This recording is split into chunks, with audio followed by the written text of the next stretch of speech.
I'm Chris Maryland, News Talk 820 WBAP, and I don't know about you, but holidays come around and it's a tough time. Man, you got to see the family.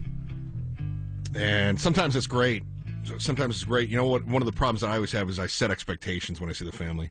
My wife does this worse than anybody. Oh, I love her to death, but and we've had arguments about it too, because she wants every holiday to be a Norman Rockwell holiday. Like, everyone will gather around the table, and we will all hold hands and say grace, and we will carve the turkey in, and everything will be perfect, and anyone that does anything different is ruining the holiday. And I'm like, I just want to watch the Cowboys. Just happy Thanksgiving. Them boys are on. So can we just do that? And she's like, no, we have to surround each other with love. Why can't you just surround everyone with love? It's a challenge. Dr. Vince Callahan is with me, and Dr. Vince, when that happens, I just immediately go for the leftovers. I hit the ice cream. I'm going to probably tackle an awful lot of Halloween candy, starting. We'll start on Wednesday when the Halloween candy goes on sale. So this has got to be an issue you deal with. Dr. Vince Callahan is a mental health expert, and he's got 3 decades of private and inpatient clinical experience. How do I cope without using that food as a vice? Because, man, look, we all put on like 10 pounds during the holidays, and then we have to make a New Year's resolution to fix it. Well, the term is stress eating, and the first word is the most important, which is stress. So when we are stressed or there's a perception of stress, we go into fight, flight, or freeze mode, which means I either have to fight through this, I'm stuck, or I've got to run away. But that sends the cortisol into our brains, and when that happens, we're in survival mode, and when that happens, we crave sugar. So everything is about perceived stress. Is there a difference between sugars and carbohydrates? And I know sugars are a carbohydrate, but man, I will grab the stuffing. I will grab the mashed potatoes.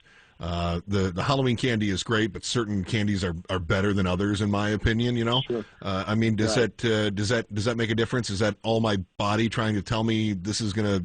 I don't know. Does it release dopamine or something? No, it's going to release. It's the cortisol. You're going to release. You're going to have that feel good. So yeah, you're going to release some dopamine because you're eating something that feels good, right? But you're in survival mode, which means that you're trying to bulk up for survival in case this is going to be a long war, so to speak. And then when that cortisol goes down, that sugar has nowhere to go, so it turns into fat. So the whole thing is about perceived stress and how I feel when I'm going after those mashed potatoes and gravy and stuffing. Is there a point, Dr. Vince Callahan, our mental health expert, is there a point where the body reacts the other way? For instance, I started the segment by talking about some arguments my wife and I have had over the holidays have to be perfect. But I will tell you that if an argument with my wife gets so significant, suddenly I have no appetite at all. I don't want anything. Just leave me alone, and I kind of shut down. Is that more of the flight response? Yep. That's more of the flight response, and you're now stuck. And cortisol takes about 15 minutes to peak. It takes up to 3 hours for it to go away. So that's why in that 3-hour window, if you have a discussion with your wife, you're more than likely still going to have an argument because your body's still in survival mode. So the way to combat this thing, when she's got her Norman Rockwell picturesque thing going on, you walk up beside her, you give her a big old hug, and you say, how can I help and what can I do? And let's compromise on me watching the Cowboys and you having your Norman Rockwell moment. Yeah, so Vince, you haven't met my wife because she would take full advantage of that. She'd be like, aha, he gave up, he's weak, the argument is mine, you'll turn the TV off, everyone gather around for a happy family photo. Yeah, that's exactly what's going to happen. Dr. Vince Callahan is a mental... Go ahead, I'm sorry. She might surprise you. She always surprises me, and that's I think that's what keeps us going, is that we keep surprising each other. Dr. Vince Callahan is a mental health expert. So is there a way to channel my reaction so that if I'm feeling like, oh, I'm going to turn to I'm getting stressed, give me that ice cream, for instance, is there a way to channel that to get sort of the resolve that I need chemically in my brain without giving me the tires around my midsection? Yes, there is. And this is going to be very simple, but I'm a big fan of self-talk. I started this segment with, if it's perceived stress, then your body goes into that automatically. You can't stop flight, fight, or freeze if it's a perceived stress. If there's a perceived bear at the door, you're going to go into that mode. So the whole concept is you've got to tell yourself, I'm okay, I'm fine. This is not as bad as I think it is. This is not stress. And you've got to do the dopamine release before the cortisol release, because dopamine and cortisol can't live in the same brain. Oh, so interesting. So cortisol gets pushed out if you put dopamine or oxytocin. That's why I said hug your wife.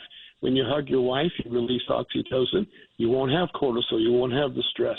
When you talk to yourself and tell yourself that I'm really okay, this is not that big a deal, it's not stressful, it's all right.